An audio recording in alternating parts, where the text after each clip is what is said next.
అసలు సిసలైన పల్లెటూరు వాతావరణం ఎట్లుంటుందో మీకైతే ఇప్పుడైతే చూపిస్తాను. మన వీడియోనైతే లాస్ట్ వరకైతే చూడండి. ప్రతి ఒక్కళ్ళు ప్రతి పనిలో నిమగ్నమై వాళ్ళు చూడండి, ఎవరి పని వాళ్ళే చేస్తున్నారు.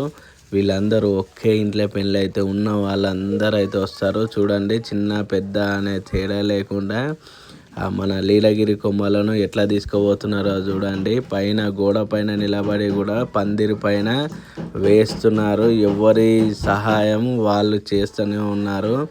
మన పెళ్ళి, మన ఊరు పెళ్ళి, మన ఇంటి పెళ్ళి అని అయితే ప్రతి ఒక్క భాగ్యస్వామ్యం అయితే ఇందులో నెలకొల్పారు. నాకు చాలా బాగా అనిపిస్తాయి. అందుకోసమనే ఈ వీడియో తీశాను. మనకు చిరకాలం గుర్తుంటుంది. మన సిటీలలో డెస్టినేషన్ పెళ్ళిళ్ళని మొత్తం వాళ్ళకే అప్పచెప్పి లాస్ట్కు మనం పోయి పెళ్లి పీటల మీద కూర్చొని తాళి కట్టేస్తాం, కథం వాళ్ళు పెట్టిన అన్నం తినేస్తాం, అయిపోతుంది. కానీ ఇక్కడ మాత్రం అట్లా కాదు. ప్రతి ఒక్క పని మనమే చేస్తుంటాము. ఆ ఆనందం మన చేతుల మీదకి చేస్తుంటే మామూలుగా ఉండదు ఈ ఫీలు. అందుకే ఈ వీడియోని అయితే రికార్డ్ చేస్తున్నాను. చాలామందికి జ్ఞాపకంగా ఉండిపోవాలనే ఉద్దేశంతో చూస్తున్నాను. చూడండి, కింది నుంచి ఒకళ్ళు అందిస్తుంటే గోడ పైన నిలబడి ఒకళ్ళు తీసుకొని బిల్డింగ్ మీద ఉన్న ఒక అతనికి ఇచ్చి, ప్లస్ మన పందిరి మీద అయితే లీలగిరి కొమ్మలు అయితే వేయడం జరుగుతుంది. పందిరి చూడండి, ప్రతి వాళ్ళు కూడా నిమగ్నం అయితే ఉన్నారు. ఎవరు పని వాళ్ళే అన్నమాట. ఎక్కడికైనా పందిరి వేయడం కంప్లీట్ కావాలి. మన పిల్లలు కూడా చూడండి, చిన్న పిల్లలు వాళ్ళకు సాయశక్తుల వాళ్ళకు తోచినంత అయితే తీసుకుపోతురు. చిన్నది ఇక్కడైతే పబ్ అవుతుంది, ఇక్కడ నుంచి అక్కడ వరకు అయితే తీసుకుపోతురు. పబ్బు కొట్టుకోవడం జరిగింది. ఇక వీళ్ళు చూడండి, వాళ్ళ శక్తికి మించి అయితే తీసుకుపోవడం అయితే జరుగుతుంది. అక్కడ మంచి మంచి వేరి ఇవ్వడానికి కొంతమంది ఉన్నారు. వీళ్ళంతా మా బాబాయిలు, మా వాళ్ళన్నమాట. మా తమ్ముని పెళ్ళికి ఇట్లా జరుగుతుంది. చాలా బాగుంటుంది. పల్లెటూళ్ళలో పెళ్ళి అయినా దావత్ అయినా ప్రతి ఒక్కళ్ళ భాగస్వామ్యం ఉంటుంది. చాలా మంచిగా అనిపిస్తుంది.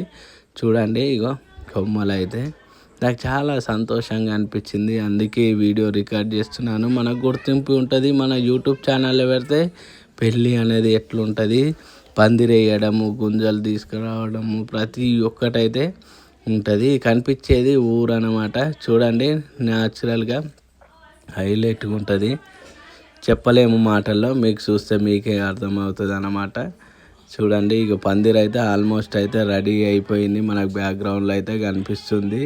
ఇక చూడండి, దగ్గరికి అయితే ఆల్మోస్ట్ వచ్చింది. ఇక్కడ ఇక ఉండి ఇక మనకు తోరణాకులు కట్టాలని డిసైడ్ అయితే చేసారు. ప్రతి ఒక్కరు అయితే చించి ఇస్తున్నారు. తాడు కట్టేశారు 4 మూలల. చూడండి, ఇప్పుడే పందిరేసి అలసిపోయారు. ఇక కిందికి కూడా దిగుతురు. కానీ మామిడి ఆకులు కట్టాలి కదా నెక్స్ట్. ఇక మామిడి ఆకులది అయితే స్టార్ట్ అయిపోయింది. చూడండి, చేతిలో కూడా ఉన్నాయి. ఒక్కొక్కటి చించి కొమ్మల్లాగా కడుతుంటారు. ఇది అన్నమాట. ఇక మామిడి కొమ్మలు కూడా తెచ్చి ఆల్రెడీ రెడీగా పెట్టారు. చూడడానికి ఎంత బాగున్నాయో కదా, చాలా బాగున్నాయి. ఇగో మా బాబాయి కట్టనికి ఎక్కిండు. ఇగో వీడే పెళ్ళి కొడుకు అన్నమాట. నీలగిరి మన అల్లరేని వాని కొమ్మ కూడా వాడే వేసుకుంటుడు పందిరి మీద. లాస్ట్కి అయితే వేసిరో వేయలేదో అని. ఇవి చూడండి, ఇక్కడ ఉన్నది మా బావ. ఇగో పందిరి ఇంతకుముందు ఎట్లుండే ఇప్పుడు ఎట్లా పూర్తిగా అయిపోయిందో. చాలా బాగుంది కదా. ఇట్లా లీలగిరి కొమ్మలతోటి ఎండాకాలం మళ్ళీ చల్లగా ఉంటుంది. చాలా బ్యూటిఫుల్గా ఉంటుంది. వ్యూ కూడా చూడండి ఎంత ప్రశాంతంగా, ఎంత ఆహ్లాదకరంగా ఉన్నదో, ఎంత మంచిగా. ఇది మా ఊరు అన్నమాట. ఎంత బాగుందో చూసేయండి. ఈ వీడియోకి ఒక లైక్ వేయండి. ఊరు నచ్చినా, పందిరి నచ్చినా, మా వాళ్ళు నచ్చినా కానీ like and subscribe my channel. ఇక లాస్ట్కి అయితే మిగిలిపోయింది అన్నమాట. వెయ్యంగా మిగిలిపోయింది. మొత్తం అంతా ట్రాక్టర్లోకి అయితే ఎక్కిచ్చిస్తున్నాము. ఎందుకంటే వేరే దగ్గర పారపోసి రావాలి కదా. అందుకే ఇక చూడండి, వాళ్ళైతే ఇక వేస్టేజ్ మొత్తం ఎక్కిస్తున్నారు. మా పిల్లలు కూడా ఉన్నారు అందులో, మా కోడళ్ళు, వాళ్ళు కూడా వేసేస్తారు వాళ్ళ సహాయం.